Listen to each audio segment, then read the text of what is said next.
बातमीपत्राच्या अगदी सुरुवातीला या क्षणाची सर्वात मोठी बातमी ग्रामपंचायतींसाठीची, कारण राज्यातील 1166 ग्रामपंचायतींसाठी मतदान होणार आहे। 13 ऑक्टोबरला हे मतदान होणार आहे। 14 ऑक्टोबरला लगेचच मतमोजणी देखील केली जाणार आहे। राज्यातलं वातावरण पुन्हा एकदा ग्रामपंचायतीच्या निवडणुकांच्या निमित्तानं ढवळून निघताना दिसणार आहे, कारण राज्यातील 1166 ग्रामपंचायतींसाठीच्या मतदानाची तारीख आता निश्चित करण्यात आलेली आहे। 13 ऑक्टोबरला मतदान होणार आहे, तर 14 ऑक्टोबरला मतमोजणी ही होईल। प्रशांत ब्राग आमचे प्रतिनिधी, त्यांच्याकडून आपण अधिक माहिती घेणार आहोत। प्रशांत, राज्यातल्या 1166 ग्रामपंचायतींचं मतदान आता पार पडणार आहे आणि त्याच निमित्तानं राज्यातील राजकीय वातावरण पुन्हा एकदा ढवळून निघेल।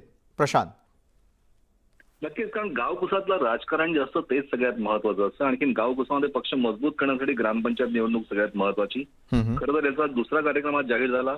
पहिला कार्यक्रम 12 ऑगस्टला राज्य निवडणूक आयोगानं जाहीर केला होता। त्यावेळेस 608 ग्रामपंचायत आणि आता 1166 याची आचारसंहिता सुद्धा तत्काळ लागू करण्यात आलेली आहे। थेट सरपंच पदाचाही समावेश या निवडणुकीत असल्यामुळं गावकीचं राजकारण हे अधिक वेगानं पेटणार एवढं निश्चित आहे। ज्या पद्धतीनं प्रत्येक राजकीय पक्षाला गावकुसामध्ये आपलं खऱ्या अर्थानं पक्ष मजबूत करण्यासाठी म्हणून ज्या पद्धतीनं खेळण्याची तयारी असते ती निवडणूक आता होऊ घातलेली आहे। म्हणजे राज्यातले 51 तालुके, तिथल्या ग्रामपंचायतीचा सार्वत्रिक निवडणूक कार्यक्रम आणि एकाच वेळेस झालेली ही घोषणा आणि 2 टप्प्यांमध्ये झालेली घोषणा आणि याचं सगळं बिगुल जे आहेत, म्हणजे की पहिला टप्पा जो आपण म्हणतोय की तो 18 सप्टेंबरला मतदान, 19 सप्टेंबरला मतमोजणी, दुसरा टप्पा जो आहे तो अर्थात ऑक्टोबर महिन्यात घेतला जातोय की 13 ऑक्टोबरला मतदान आणि 14 ऑक्टोबरला मतमोजणी। 1166 ग्रामपंचायतीवर झेंडा फडकवण्यासाठी प्रत्येक राजकीय पक्ष कंबर कसणार एवढं निश्चित। नक्कीच, धन्यवाद आपण दिलेल्या या सविस्तर माहितीसाठी। तर 13 ऑक्टोबरला ग्रामपंचायतींसाठीचं मतदान पार पडणार आहे। यावेळी राज्यातल्या 1166 ग्रामपंचायतींसाठीचं मतदान असेल आणि मतदानाच्या प्रक्रियेनंतर लगेचच 14 ऑक्टोबरला मतमोजणी देखील पार पडेल। राज्यामधील सत्ता संघर्षावरील पुढील सुनावणी ही आता 27 सप्टेंबरला होणार आहे। घटनापीठासमोर या सत्ता संघर्षावरती सुनावणी झाली आणि यावेळी निवडणूक आयोगानं धनुष्यबाण चिन्ह गोठवावं अशी मागणी शिंदे गटाकडून करण्यात आली। तसंच निवडणूक आयोगाची स्थगिती उठवा अशी मागणीही शिंदे गटानं केलेली आहे। यावर 27 सप्टेंबरपर्यंत निवडणूक आयोगानं निर्णय घेऊ नये असं घटनापीठानं सांगितलंय। तिन्ही पक्षकारांनी 3 पेजमध्ये रिप्लाय फाईल करावा, त्यावरती 27 सप्टेंबरला प्रतिपक्षाचा युक्तिवाद ऐकू असं कोर्टाकडून सांगण्यात आलंय।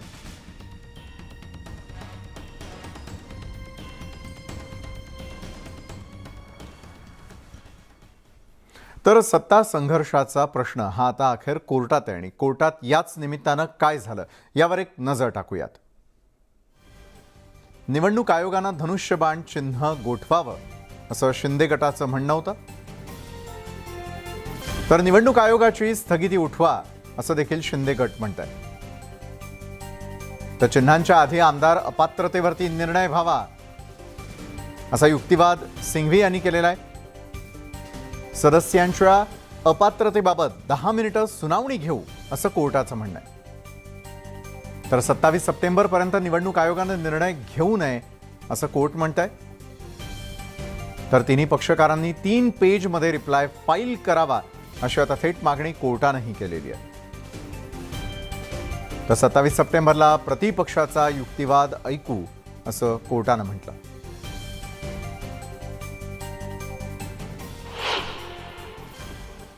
दिलासा आज कोणालाही मिळालेला नाही, कारण की त्यावर कोणताही निर्णय झालेला नाही। पण जे समयसीमा निर्धारित होण्याचा जो विषय होता तो मात्र झालेला आहे आणि ते 27 तारखेच्या आज समयसीमा निर्धारित होईल आणि 27 तारखेला बसणारा जे कॉन्स्टिट्यूशन बेंच आहे त्याची अध्यक्षता मात्र जस्टिस ललित करत आहे, म्हणजे सरन्यायाधीश करत आहे। त्यांच्या पुढे हे स्पेसिफिकली 2 आहे लिस्ट होणार आहे, त्यावर ते न्यायनिर्णय देतील। सुप्रीम कोर्टात जी सुनावणी झाली ती पुढे ढकलण्यात आलेली आहे। जी मागणी करण्यात आली होती चिन्ह गोठवण्याची मागणी खरं तर शिंदे गटाकडून करण्यात आली होती। मला माहीत नाही अशी मागणी करण्यात आली आहे का, तुम्ही सांगताय, मला काही कल्पना नाही आहे। सुप्रीम कोर्टाच्या सुनावणीबद्दल बोलत असताना आपण जबाबदारीने बोललं पाहिजे। माझ्याकडे कुठली माहिती नाही, कुठली तारीख आहे काय आहे याची मला काही कल्पना नाही, कारण मी विमानामध्ये होतो, त्यामुळे सगळी माहिती घेतल्यावरच त्या संदर्भात बोलता येईल। पण त्याही संदर्भात सुप्रीम कोर्टात केस असताना बोलणं योग्यच नाही। सर्व प्रकारचे प्रयत्न करून निवडणूक आयोगासमोर ॲफिडेव्हिट सादर करण्याचं काम करण्यात आले. आता अलीकडं जो प्रयत्न धनुष्यबाण मिळवण्याचा आहे तो जोपर्यंत सुप्रीम कोर्टाचा निर्णय होत नाही तोपर्यंत हे पुढे जाईल असं मला वाटतं. आणि त्यानंतर आता बातमी आहे उद्धव ठाकरेंना पुन्हा एकदा धक्का देणारी. कारण शिवाजी पार्कवरील दसरा मेळाव्यावरून शिवसेना पक्षप्रमुख उद्धव ठाकरे आणि मुख्यमंत्री एकनाथ शिंदे गटामध्ये रस्सीखेच सुरू असताना अशातच दसरा मेळाव्यात शिंदे गट ठाकरेंना मोठा धक्का देण्याच्या तयारीत आहे. शिवसेनेचे 10 ते 15 नेते विजयादशमीला शिंदे गटामध्ये सीमोल्लंघन करणार असल्याची माहिती सूत्रांनी न्यूज 18 लोकमतला दिली आहे. शिवसेनेच्या उद्धव ठाकरे यांच्या गटातील 1 खासदार, 2 आमदार आणि 5 माजी नगरसेवक शिंदे गटामध्ये जाणार असल्याची चर्चा आहे. आणि या 8 लोकप्रतिनिधींसह एकूण 10 ते 15 शिवसेना नेत्यांनी शिंदे गटाचा रस्ता धरल्याचं देखील बोललं जात आहे.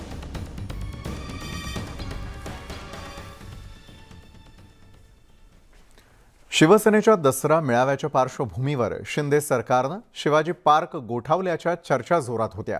आणि याच मुद्द्यावरती उपमुख्यमंत्री देवेंद्र फडणवीसांनी देखील प्रतिक्रिया दिली आहे. सरकारनं कोणतंही मैदान ब्लॉक केलेलं नाही. जे नियमात असेल त्यांना मैदान मिळणार असं उपमुख्यमंत्री देवेंद्र फडणवीसांनी स्पष्ट केलं.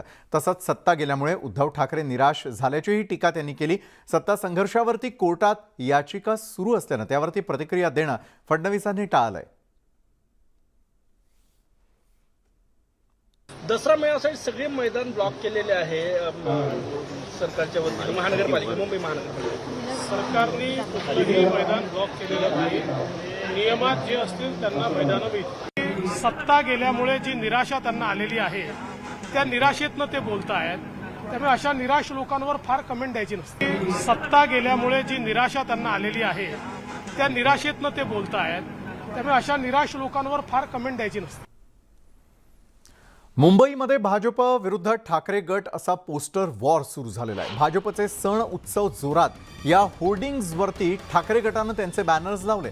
मात्र यानंतर भाजप युवा मोर्चानं आज हे बॅनर्स हटवले आणि त्यावर पुन्हा एकदा भाजपचे बॅनर्स लावले. दरम्यान तसंच यानंतर ठाकरे गटानं असा प्रकार केला तर जशास तसं उत्तर देऊ असा इशाराही भाजप युवा मोर्चाकडून देण्यात आलेला आहे. त्यामुळे महापालिका निवडणुका तसंच दसरा मेळाव्याच्या पार्श्वभूमीवर पुन्हा एकदा राजकीय पक्षांमध्ये बॅनर वॉर रंगलाय.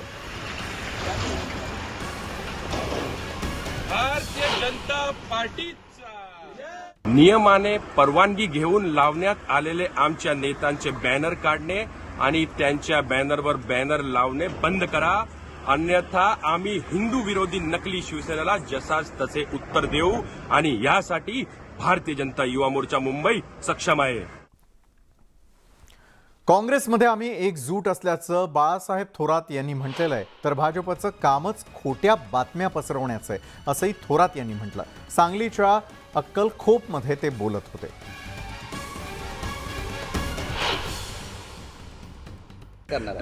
एक सण ठेवा असा विषयच नाही. ही जी चर्चा आहे ती येते कुठून, त्याचा उगमाचा शोध जर तुम्ही घेतला तर भेद निर्माण करण्याचं वातावरण हे तर भारतीय जनता पक्षाचं त्यांची पद्धत आहे कामाची. म्हणून अशा प्रकारचं वातावरण निर्माण करण्याचा प्रयत्न ते करतायत. काँग्रेस आम्ही एकजूट आहोत, एकत्र पद्धतीने काम करतो आहोत. कोणीही काँग्रेस सोडणार नाही. अमरावतीच्या राजापेठ पोलीस स्टेशनमध्ये जोरदार राडा झालाय. पोलीस स्टेशनमध्ये खासदार नवनीत राणा यांनी पोलिसांना चांगलंच फैलावरती घेतलं. पोलिसांनी आपला फोन रेकॉर्ड केल्याचा आरोप नवनीत राणा यांनी केलाय. काल एका 19 वर्षीय हिंदू तरुणीचं अपहरण करण्यात आल्याचा आरोप करण्यात आला. लव जिहाद प्रकरणावरून संशयित आरोपीला राजापेठ पोलीस ठाण्यात आणलं. मात्र अजूनही मुलीचा शोध न लागल्यानं भाजप विश्व हिंदू परिषद कार्यकर्त्यांसह नवनीत राणाही चांगल्याच आक्रमक झाल्यात. लगेच मुलीचा शोध न लावल्यास तीव्र आंदोलनाचा इशारा देण्यात आलाय. याबाबत पोलिसांच्या कार्यक्षमतेवर नवनीत राणा यांनी प्रश्न उपस्थित केले. तुमची हिंमत कशी झाली माझा फोन रेकॉर्ड करण्याची? सीपीला इथे बोलवा नाही तुम्ही उठत नाही इथून आज. नाही आता मी त्यांच्याशी बोलत आहे डीसीपी साहेबांची, मला विचारू देते. नाही माझ्या माहितीप्रमाणे जेवढे मोबाईल आहेत तुम्ही इथं सगळ्यांना विचारा. ऑटो रेकॉर्डिंग हा सगळीकडेच. अच्छा एक मिनिट ठीक आहे. त्यांच्या फोनमध्ये ऑटो रेकॉर्डिंग आहे का? उत्तर द्या मला डीसीपी साहेब तुम्ही. हे पहिल्यांदा होत नाहीये या जिल्ह्यामध्ये या महाराष्ट्रामध्ये. पहिलेही खूप सारा वेळ झाला है. रिस्पेक्ट तो है ही नहीं ना. हम पिछड़े जमाती से आते हैं, हम उनको बिलोंग करते हैं करके हमें इज्जत देना नहीं है. करके पुलिस डिपार्टमेंट जो भी आंसर देती है वो उस तरीके से आंसर नहीं देती हमें। इंक्वायरी के लिए पूछो तो हमारी बातें रिकॉर्ड करती हैं। तो इनको वही पूछना है, जब हम लव जिहाद के बारे में बात कर रहे हैं, जब लड़की ऐसे गई है तो लड़के का अगर दोष है तो लड़की अभी तक पकड़ी क्यों नहीं गई, लड़की को लाया क्यों नहीं गया, उसकी फैमिली को क्यों इंक्वायरी नहीं की गई, इन्वेस्टिगेशन क्यों नहीं किया गया। 24 घंटे से भी ज्यादा होने आ गए हैं, लड़की नहीं है तो अभी तक क्या किया, तो उसको उत्तर नहीं है उनका। और रिकॉर्डिंग पे जब फोन लिया गया हाथ में तो रिकॉर्डिंग भी नहीं दिखाई गई। रात्रभर नाही आली माझी मुलगी, मला मुलगी पाहिजे, मला काहीच नाही पाहिजे, माझी मुलगी मला आणून द्या बस तुम्ही, कुठून बी पकडून। तुमचा कोणावर संशय आहे? पोरांनाच आहे ना, हाच पोरगा जो पकडलेला? आम्हाला काहीच माहित नाही, असं कधीच सांगितलं नाही आमच्या मुलींनी, काहीच नाही सांगितलं अजूनपर्यंत, आम्हाला घरात कोणालाच माहित नाही काही। रुक्मिणीनगर मधील एक मुलगी 19 वर्षाची घरातून मिसिंग असल्याबाबत कंप्लेंट प्राप्त झाले, त्या अनुषंगाने राजापेठ पोलीस स्टेशनला मिसिंग दाखल केलेले आहे आणि सर्व अनुषंगाने आमचा तपास चालू आहे। सर्व त्यांचे नातेवाईक असतील किंवा फ्रेंड्स असतील त्या प्रत्येक ठिकाणी आम्ही पार्टी पाठवून तो तपास करत आहे, मुलीचा शोध घेत आहे। डाय करूनही केस पांढरेच राहिले म्हणून महिलेनं सलॉनची तोडफोड करून सलून मालकाला चप्पलेनं मारहाण केली आहे। सोलापुरातील 7 रस्ता इथल्या डायमंड सलॉनमध्ये ही घटना घडली। या सर्व प्रकार जो तो कॅमेऱ्यामध्ये कैद झालेला असून मोहम्मद सलमाने यानं पोलीस ठाण्यामध्ये महिलेविरोधात तक्रारही दाखल केलेली आहे।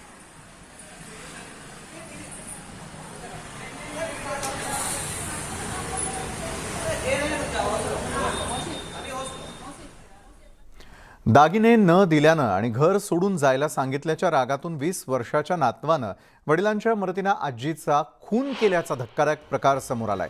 नातवानं आजीच्या शरीराचे तुकडे करून नदीत फेकल्याचं पोलिसांच्या तपासात समोर आलं।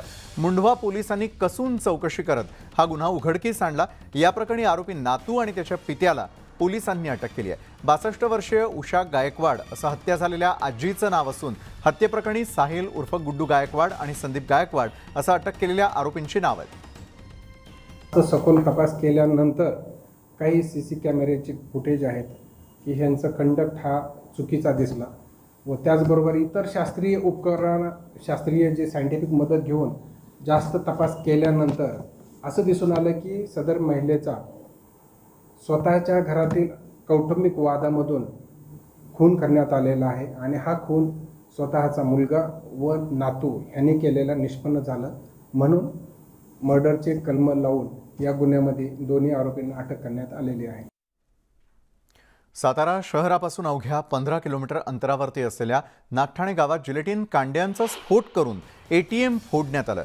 बँक ऑफ महाराष्ट्राच्या ATM वरती हा दरोडा टाकण्यात आला। ATM मधून रोख रक्कम घेऊन चोरट्यानं पोबारा केला असून पोलीस घटनास्थळी दाखल झाले असून अधिक तपास सुरू आहे। चोरट्यांनी एकूण किती रक्कम लांबवली याबाबत अद्याप स्पष्टता नाहीये। गेल्या काही दिवसांपूर्वी कराडजवळच्या विद्यानगर इथे असाच धाडसी दरोडा टाकण्यात आलेला होता।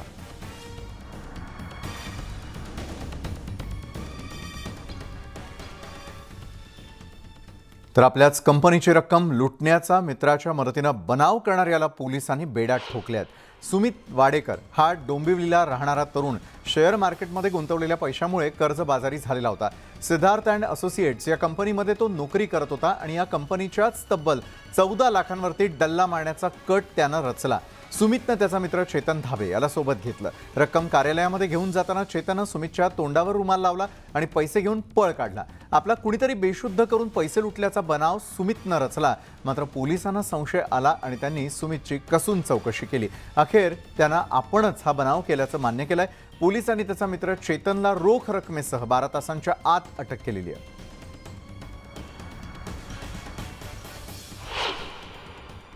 मला तपासामध्ये असं निष्पन्न झालं की ही 13,75,000ची अमाऊंट हे जो बळीत इसम होता, म्हणजे ज्याच्या फर्ममध्ये काम करणारा जो 27 वर्षीय इसम व त्याचा मित्र, ह्या दोघांनीच हे प्लॅन करून ही रक्कम घेऊन गेल्याचं आम्हाला प्रथमदर्शी तपासात निष्पन्न झालं। त्यावरून आम्ही ह्या दोन्ही आरोपींना अटक केल्या आहेत। दोन्ही पण डोंबिवलीचे हे आरोपी आहेत। ब्रेकनंतर संध्याकाळच्या बातमीपत्रामध्ये आपल्या सगळ्यांचं पुन्हा एकदा स्वागत।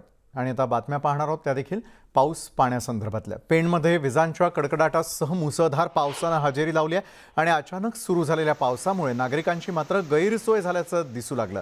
पावसामुळे संपूर्ण परिसर हा अंधारमय झालेला आहे.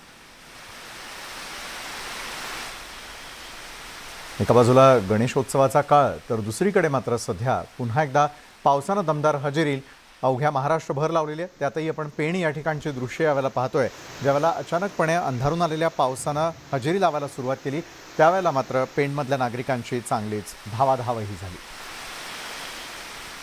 विजांच्या कडकडाटासह झालेल्या जोरदार पावसामुळे मात्र जनजीवनावरती त्याचा परिणाम दिसून येतोय. दुसरी दृश्य आपण यावेळेला पाहतोय रायगडमधली, कारण रायगडमध्ये गेल्या काही दिवसांपासून पावसानं दडी मारलेली होती आणि त्यामुळे नागरिक उकाड्यानं चांगलेच हैराण झाले होते. दरम्यान आता परतीच्या पावसानं कोलाड आणि रोहा तालुक्याला पावसानं झोडपून काढलंय. तालुक्यामध्ये झालेल्या मुसळधार पावसात नागरिकांनी भिजण्याचा मनमुराद आनंद देखील लुटला.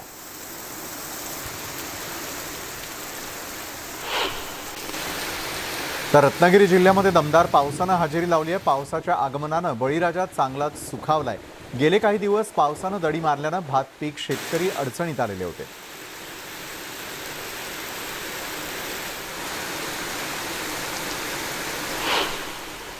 तर रत्नागिरी चिपळूणसह गुहागरमध्ये विजांच्या कडकडाटासह जोरदार पाऊस झाला. 8 दिवसांच्या विश्रांतीनंतर जिल्ह्यातील अनेक भागात मुसळधार पावसानं हजेरी लावली आणि त्यामुळे अनेक सखल भागात पाणीही साचलं होतं.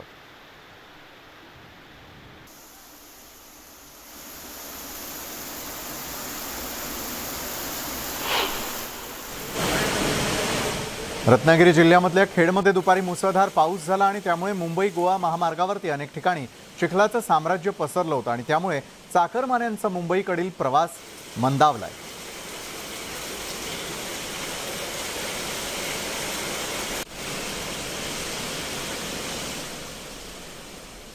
तर गेल्या 3 ते 4 दिवसांपासून सोलापूर जिल्ह्यामध्ये मुसळधार पाऊस कोसळतोय.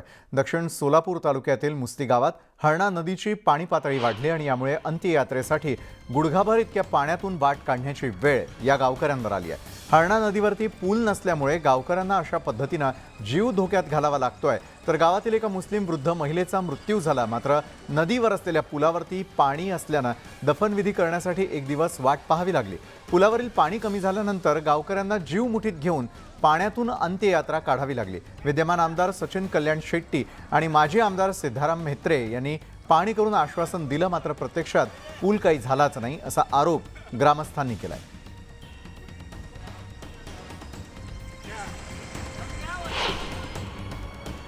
आमच्या गावाला पूल नाही, कारण हे आहे पूल नसल्यामुळे कुणाच्या बी घरी पाणी म्हणजे गावामध्ये पाणी जातं, घरामध्ये पाणी जातं. पूल असलं ना जरा उंच होतं, पाणी जातं, आम्हाला जाता येतं.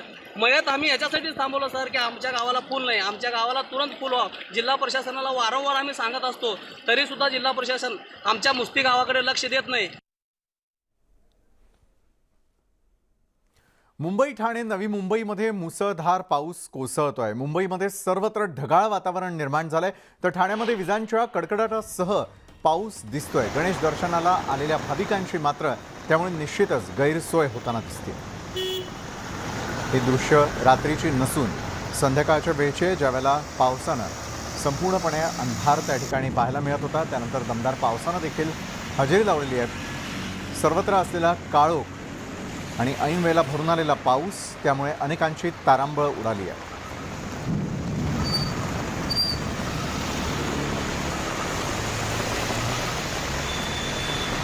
मुंबईमध्ये पुन्हा एकदा दमदार पावसानं हजेरी लावलेली आहे. मात्र यावेळेला फक्त दमदार पाऊसच नसून काळोखही त्यानिमित्तानं आपल्याला सर्वत्र पाहायला मिळतोय. मुंबईमधली ही दृश्य आहेत, तर अगदी काही क्षणांपूर्वीची ही दृश्य आहेत, ज्यावेळेला संपूर्णपणे काळोख पसरलेला होता आणि दमदार पावसानं पुन्हा एकदा हजेरी लावायला सुरुवात केलेली होती.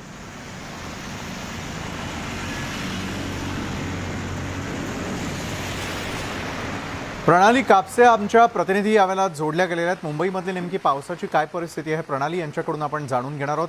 प्रणाली, यावेळेला खरं तर दमदार पाऊसच नव्हे तर काळोखही पसरलेला पाहायला मिळतोय. अगदी रात्र झाल्या सदृश्य परिस्थिती अनेक ठिकाणी पाहायला मिळते. प्रणाली, काय अपडेट्स आहेत? विशाल, खरं तर आश्चर्य हेच आहे की गेल्या काही महिन्याभरामध्ये आपण म्हणू की असा दमदार असा म्हणता येईल असा पाऊस झालेला नाही. परंतु आत्ता थोड्या वेळापूर्वी म्हणजे कुणालाही विश्वास बसणार नाही की आता जवळपास 5:15 5:30 होत आले असतील, एवढा काळोख झालेला. जवळपास रात्रीचे 7 वाजले असेल, सायंकाळचे 7 वाजले असतील असं वाटायला लागलेलं आहे. अचानक सगळं वातावरण जे आहे ते ढगाळ झालं आणि आता तर आपण पाहतोय जोरदार पावसाला सुद्धा सुरुवात झालेली आहे. अगदी 5 मिनिटापूर्वीच खरं तर या पावसाला सुरुवात झाली आहे, परंतु चांगला दमदार असा पाऊस आहे. खरं तर आपल्याला सगळ्यांनाच माहिती आहे की ज्यावेळेला गणपती बाप्पा आपल्याकडे विराजमान होतात त्यावेळेला हलका फुलका पाऊस हा श्रावण महिन्यामध्ये आणि त्यानंतर होतच असतो. परंतु आज मात्र हा चांगलाच जोरदार पाऊस बरसायला सुरुवात झालेली आहे आणि त्याही पेक्षा महत्त्वाचं म्हणजे की अचानक खूप काळोख दाटून आलेला आहे आणि पावसापेक्षा सुद्धा जास्त हा जो काळोख दाटला याच्याबद्दल आश्चर्य व्यक्त केलं जात आहे. बरोबर आहे प्रणाली. अगदी काही दिवसांपूर्वी हवामान खात्यानं देखील एक अंदाज वर्तवलेला होता की 2 ते 3 दिवस गडगडाटासह जोरदार आणि मुसळधार पावसाची शक्यता वर्तवण्यात आलेली होती. काय वाटतं साधारणतः मुंबईकरांच्या तारांबळ यामुळे उडाली का? अनेक गणेश भक्त हे गणपती बाप्पांचं दर्शन घेण्यासाठी बाहेर पडलेले असतात आणि अशाच वेळेला दमदार पाऊस आणि काळोख एकाच वेळी त्यांना अनुभवायला मिळतोय. प्रणाली. अगदी खरं आहे विशाल की 2 ते 3 दिवसांपूर्वी हवामान विभागानं जरी असं सांगितलेलं होतं आणि विजांचा कडकडाट आपण सगळ्यांनी गेले 2-3 दिवस अनुभवलेला आहे, परंतु पाऊस मात्र म्हणावा तितका जोरदार पडलेला नव्हता. आज मात्र गडगडाट पण आहे आणि पाऊस सुद्धा मोठ्या प्रमाणावर पडतो आहे. सगळे गणेश भक्त दरम्यानच्या काळामध्ये बहुतेकांकडे 5 दिवसाचे 1.5 दिवसाचे गणपती असतात, काहींकडे गौरी गणपती असतात. या सगळ्यांचं विसर्जन झाल्यानंतर भक्तगण बरेचदा इतर पंडालातल्या गणपतींचं दर्शन घेण्यासाठी बाहेर पडतात आणि त्यामुळे लालबाग, परळ, एल्फिस्टन हा जो भाग आहे या भागामध्ये मोठ्या प्रमाणावर ट्रॅफिक जॅम आणि गर्दी आपल्याला बघायला मिळते. बरेच जण लालबागचा राजा असेल, गणेश गल्लीचे राजा असतील, चिंचपोकळीचा चिंतामणी असेल याच्याकडे मोठमोठ्या रांगा लावून लोक दर्शन घेत असतात आणि त्यामुळे जे आज रांगेत उभे राहिलेले भक्त आहे नक्कीच त्यांची तारांबळ उडलेली असेल आणि एव्हाना तर हे सगळे भक्तगण भिजून गेले असतील एवढ्या यात मात्र काही शंका नाही, कारण पाऊस आणि विजेचा कडकडाट दोन्हीही एकत्र अनुभवायला मिळतात. नक्कीच धन्यवाद प्रणाली. आपण अवघ्या महाराष्ट्रात दिलेल्या या सगळ्या अपडेट्ससाठी मुंबईमधली ही दृश्य आमच्या प्रतिनिधी प्रणाली कापसे आपल्यापर्यंत पोहोचवत होत्या, कारण यावेळेला दमदार पावसासोबतच काळोखही पाहायला मिळतोय. सोलापूर रेल्वे स्टेशनवरती एका महिला प्रवाशाचा जीव थोडक्यात बचावला. धावत्या रेल्वे गाडीमध्ये चढत असताना ही महिला प्लॅटफॉर्मवर पडली आणि यावेळी तिथे उपस्थित असलेल्या जवानांनी धाव घेत या महिलेला वाचवलं. ही महिला सोलापूर इथून कोईम्बतूरला जाण्यासाठी स्थानकावरती आलेली होती.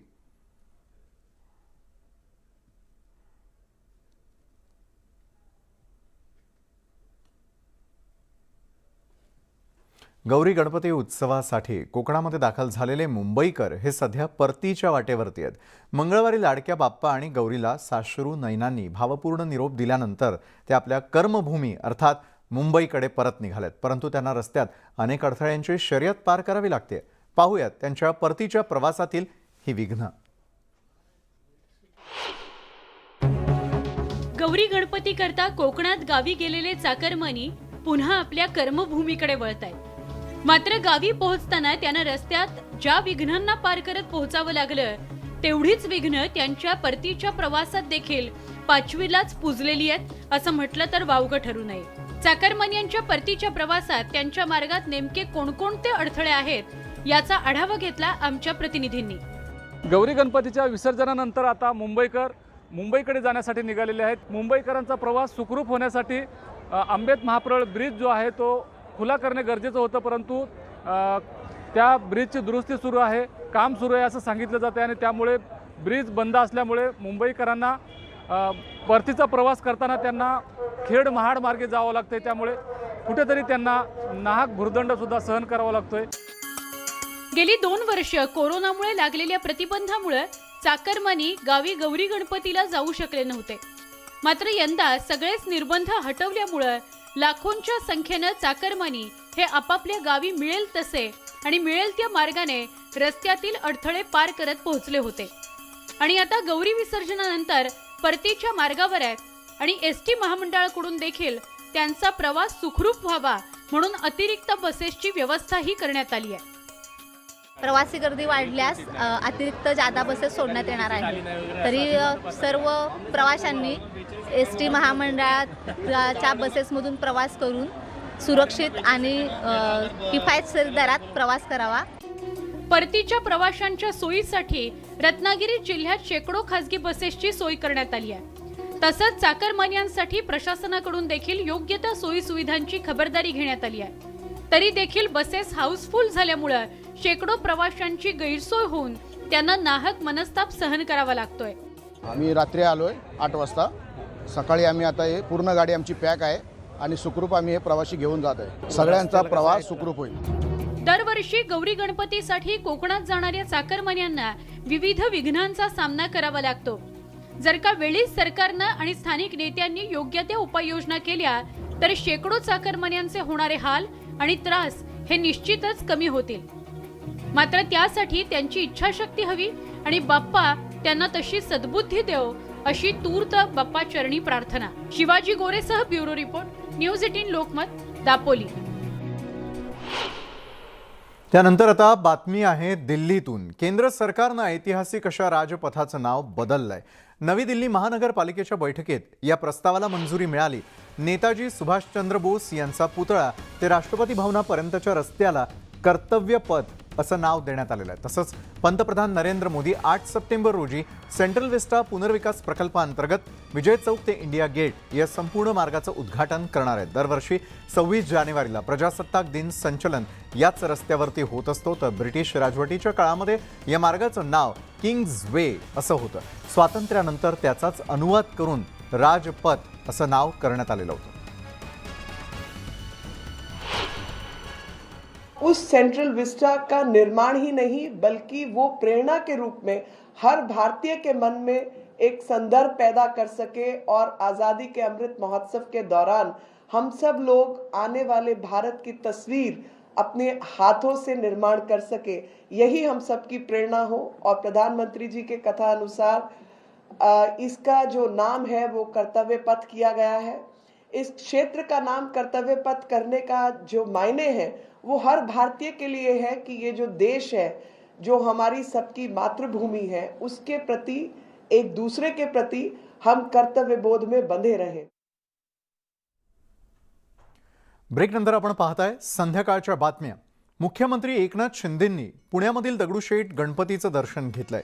यावेळी शिंदेंच्या हस्ते बाप्पांची आरती करण्यात आली. दरम्यान एकनाथ शिंदे पुण्यामधील मानाच्या गणपतीसह इतर सार्वजनिक गणेशोत्सव मंडळातील बाप्पांचं दर्शनही घेणार आहेत.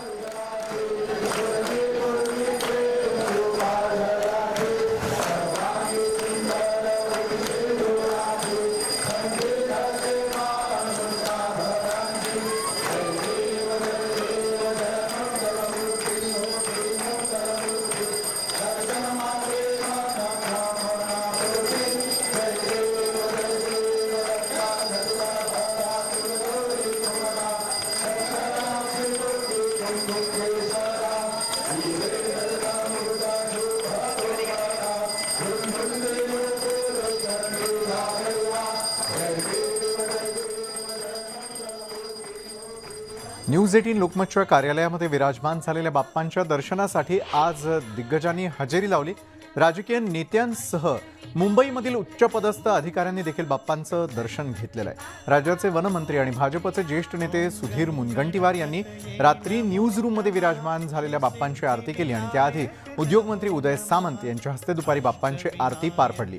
तसंच राज्याचे सार्वजनिक मंत्री रवींद्र चव्हाण, राज्याचे पाणी पुरवठा मंत्री गुलाबराव पाटील यांनीही भक्तिभावानं गणरायाचं दर्शन घेतलं.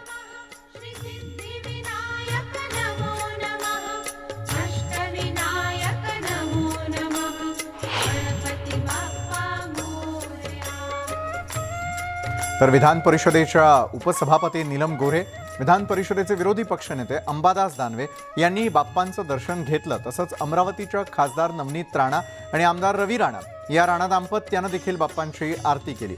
स्वराज्य संघटनेचे संस्थापक आणि माजी खासदार संभाजीराजे छत्रपती यांनीही न्यूज 18 लोकमतच्या न्यूज रूममध्ये हजेरी लावत गणरायाची पूजा केली.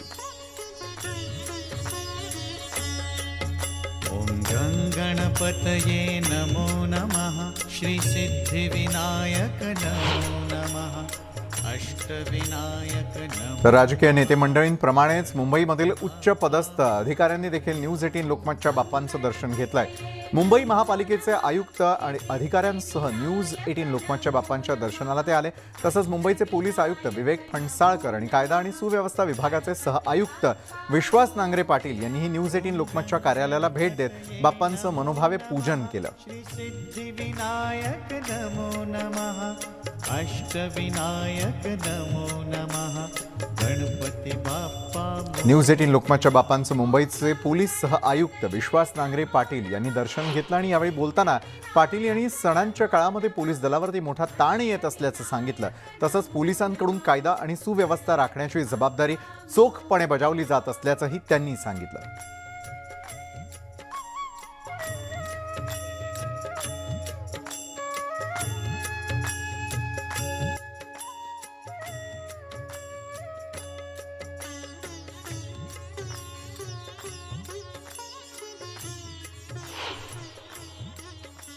स्कॉटलंड यार्डनंतर मुंबई पोलिसांचं नाव घेतलं जात होतं. मात्र गेल्या दीड वर्षात जे प्रकार झालेले आहेत त्यामुळे पोलीस दलाची प्रचंड बदनामी झाली असं वाटतंय का? निश्चितपणे बदनामी झालेली आहे, काय कोण दुमत नाही आहे. निश्चितपणे काही अप्रिय किंवा काही चुकीच्या एलिमेंट्समुळं या गोष्टी घडलेल्या आहेत. पण हे मिनिस्क्यूल मायक्रोस्कोपिक मायनॉरिटी आहे, मोठे धक्के आहेत. पण आपण पाहिलं तर या कोविडच्या कालखंडामध्ये 129 कर्मचारी आणि अधिकाऱ्यांनी बलिदान दिलं आहे. रात्रंदिवस ते फ्रंटवरती काम करत होते आणि अख्खच्या अख्खं पोलीस स्टेशन बरंचसं इन्फेक्ट, सहार पोलीस स्टेशन पूर्ण इन्फेक्ट झालेलं होतं.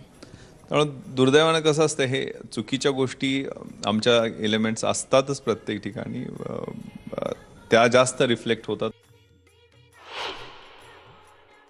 2 वर्षाच्या या सगळ्या कोरोनाच्या संकटानंतर आम्ही जल्लोषात सगळेजण आनंदात हा बाप्पा साजरा करतोय, गणेशोत्सव साजरा करतोय. तुम्ही टेन्शनमध्ये आहेत का? पण ॲक्च्युली हा प्रथम देव आहे. प्रणम्य शिरसा देवम गौरीपुत्रम विनायकम भक्तावासम स्मरणिते मायू कामार्थ सिद्ध आहे. या बाप्पाच्या पूजनानेच प्रत्येक शुभकार्याची सुरुवात होते. आणि शेवटी त्या गणपती स्तोत्रात असंही म्हटलेलं आहे की विद्यार्थी लभते विद्या, धनार्थी लभते धनम, पुत्रार्थी लभते पुत्रन, मोक्षार्थी लभते गतिम. म्हणजे ज्याला धन पाहिजे त्याला धन देतो, विद्या पाहिजे त्याला विद्या देतो, मोक्ष पाहिजे त्याला मोक्ष देतो. असा गणपती बाप्पा आम्हा पोलिसांना मात्र टेन्शन देतो. त्यामुळे तुमचं टेन्शनचा प्रश्न बरोबर आहे, पण जर अटेन्शन व्यवस्थित दिलं तर टेन्शन येत नाही. माजी खासदार संभाजीराजे छत्रपती यांनी देखील न्यूज 18 लोकमतच्या बाप्पांचं दर्शन घेतलं. मराठा आरक्षण देणं हे सरकारचं काम असल्याचं त्यांनी यावेळी सांगितलं. नमो नमः श्री सिद्धिविनायक नमो नमः अष्टविनायक नमो नमः गणपती. समाजाने विरोध केला नाही, समाज माझ्याबरोबर आहे. मी समाजाची बाजू आजपर्यंत मांडलेली आहे, 10-15 वर्ष. त्याच्या पुढं मांडणार. शाहू महाराजांचा मी वंशज आहे, ज्यांनी पहिलं आरक्षण दिलं. शिवाजी महाराजांचा मी वंशज आहे, ज्यांनी 18 पगड जात 12 बलुतेदारांचं स्वराज्य निर्माण केलं. वेळ करेक्ट टाईमला करेक्ट ठिकाणी कशी भूमिका मांडायची असती मला पूर्ण कल्पना आहे.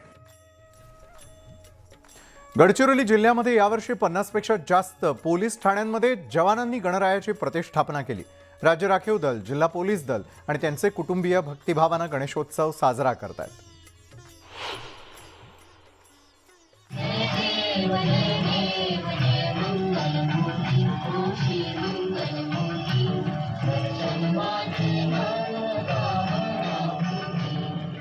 कर्तव्य बजावत गणेशोत्सव साजरा केला जात असल्याची ही दृश्य C60 कमांडोंसह पोलीस दलाच्या जवानांना माओवाद विरोधी अभियानामुळे जंगलात राहावं लागतं.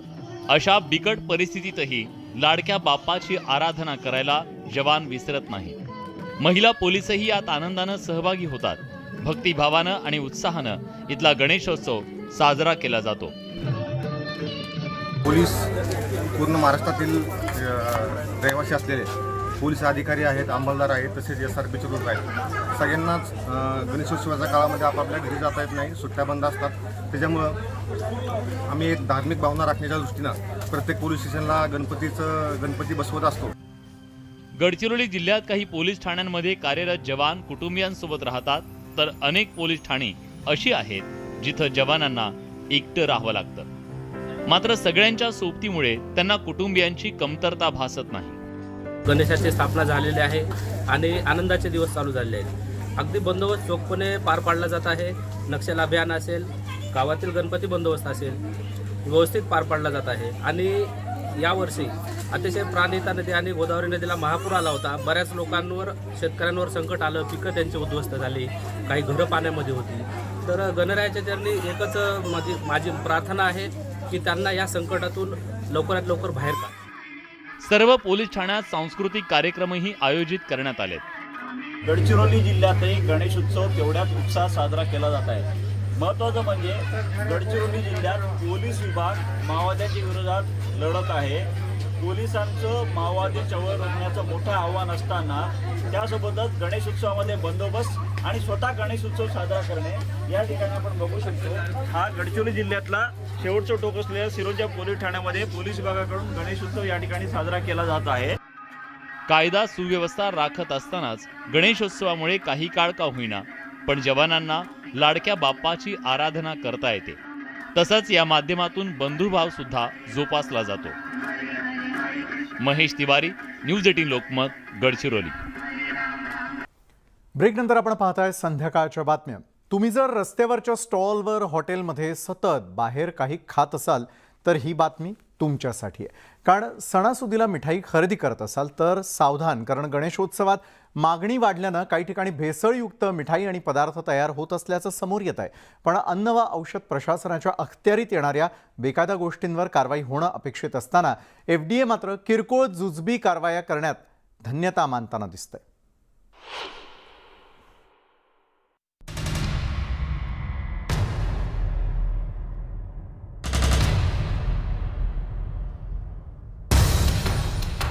पुण्यात अन्न औषध प्रशासनानं गणपतीच्या काळात भेसळयुक्त पनीर वापरलं जात असल्याच्या माहितीवरून एका कारखान्यावर धाड टाकून कारवाई केली आहे.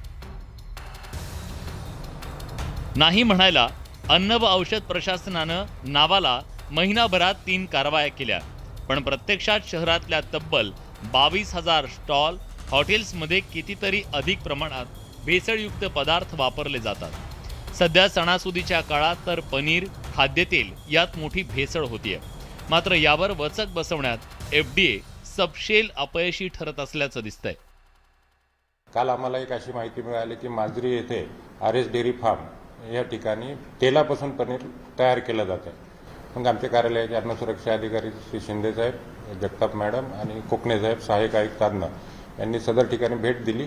पनीर तयार करण्यासाठी भेसळकारी पदार्थ म्हणून स्किम मिल्क पावडर आणि पामोलिन तेल याचा साठा आढळला.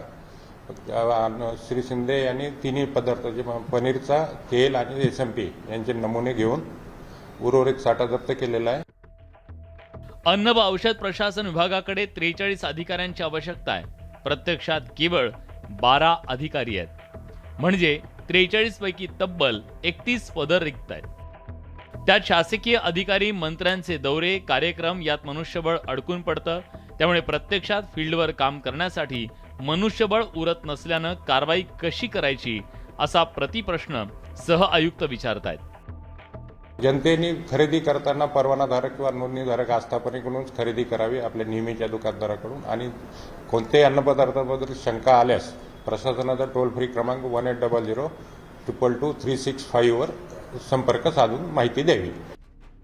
अन्न व औषध विभागाच्या सहआयुक्तांनीच मनुष्यबळाअभावी कारवाई करण्यात असमर्थता दर्शवली. त्यामुळे जर बाहेर काही खात असाल किंवा बाहेरून विकत आणत असाल तर ते भेसळयुक्त तर नाही ना, याची खात्री आता तुम्हालाच करावी लागणार आहे. व्हिडिओ जर्नलिस्ट सचिन हंचाटेसह वैभव सोनवणे, न्यूज 18 लोकमत, पुणे. मावळमध्ये अनेक गणेश भक्तांनी देवाची आरास निराळी आणि पर्यावरण पूरक असावी यावर भर दिलाय.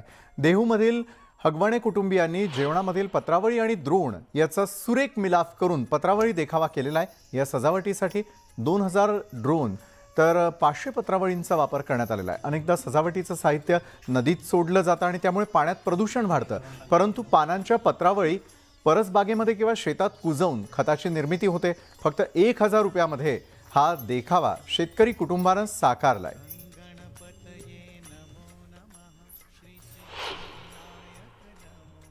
संत तुकाराम महाराजांच्या देहूतील विठ्ठलवाडी येथे राहणारे विलासराव हगवणे यांच्या परिवारातील हा गौरी गणपतीचा जो देखावा आहे, हा संपूर्ण जो देखावा आहे हा पर्यावरणपूरक गणेशोत्सवाला पानांच्या पत्रावळीची आरास ही मोठ्या प्रमाणामध्ये केलेली आहे.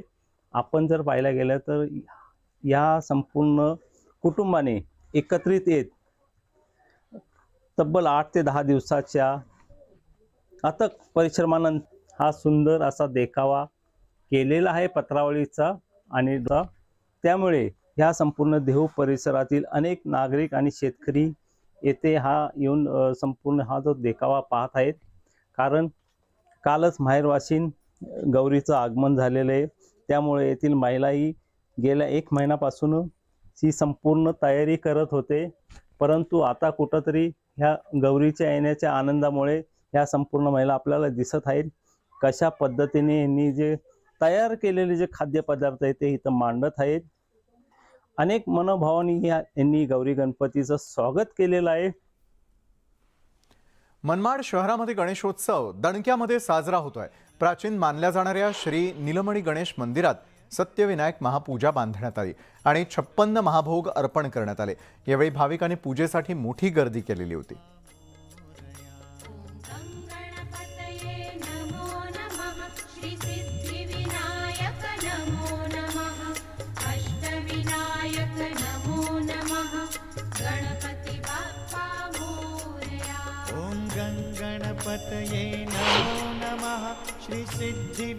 तर देशभरामध्ये गणेशोत्सवाची धामधूम सुरू आहे. आपल्या गणपती बाप्पाचा हा गणेशोत्सव 7 समुद्रापार देखील मोठ्या जल्लोषात साजरा केला जातोय. ऑस्ट्रेलियामधील सिडनी शहरात राहणारे श्याम व हेता दवे कुटुंबियांकडे गणपती बाप्पा विराजमान झालेले आहेत. दरवर्षी दवे कुटुंब मोठ्या थाटात गणेशोत्सव साजरा करतं आणि यावर्षी देखील गणेशोत्सवासाठी सुंदर आरास तयार करून दवे कुटुंबियांनी गणपतीची स्थापना केली आहे. गणेशोत्सवाच्या काळामध्ये पारंपरिक नैवेद्य, मोदक, विविध नैवेद्य प्रसाद बनवून मोठ्या श्रद्धेनं बाप्पाला अर्पण करतात. कामानिमित्त 7 समुद्रापार असलेले सर्व भारतीय मित्रपरिवार गणेशोत्सवाच्या निमित्तानं दररोज दवे यांच्या घरी एकत्र येत गणपती बाप्पांची आरती करतात. यावेळी गणेश वंदना आणि विविध सांस्कृतिक कार्यक्रमांचं देखील आयोजन केलं जात असतं. गेली 2 वर्ष असलेले कोरोनाचं सावट संपल्यानंतर सिडनीमध्ये उत्साहात गणेशोत्सव साजरा होतोय. सिडनीमधील गणेशोत्सवाची खास दृश्य न्यूज 18 लोकमतच्या आमच्या प्रेक्षकांसाठी. श्री सिद्धिविनायक नमो नमः, अष्टविनायक नमो नमः, गणपती बाप्पा मोरया. तर जळगाव जिल्ह्यामधील भुसावळ इथे खानदेशचा राजा म्हणून ओळख असलेल्या जय मातृभूमी मंडळाच्या वतीने यावर्षी तमिळनाडूमधील प्रसिद्ध मंदिराचा देखावा साकारण्यात आला. नवसाला पावणारा गणपती अशी ख्याती असलेल्या खानदेशच्या राजाचं दर्शन घेण्यासाठी जळगाव जिल्ह्यासह उत्तर महाराष्ट्रातून मोठ्या प्रमाणात भाविकांची याच ठिकाणी गर्दी पाहायला मिळते. यावर्षी मातृभूमी मंडळाच्या वतीनं भव्य अशा 28 फूट गणरायाची स्थापना करण्यात आली असून हजारो भाविक या ठिकाणी दर्शनाला रांगा लावत असल्याचं पाहायला मिळत आहे. याबाबत आढावा घेतलेला आमचे प्रतिनिधी इम्तियाज अहमद यांनी.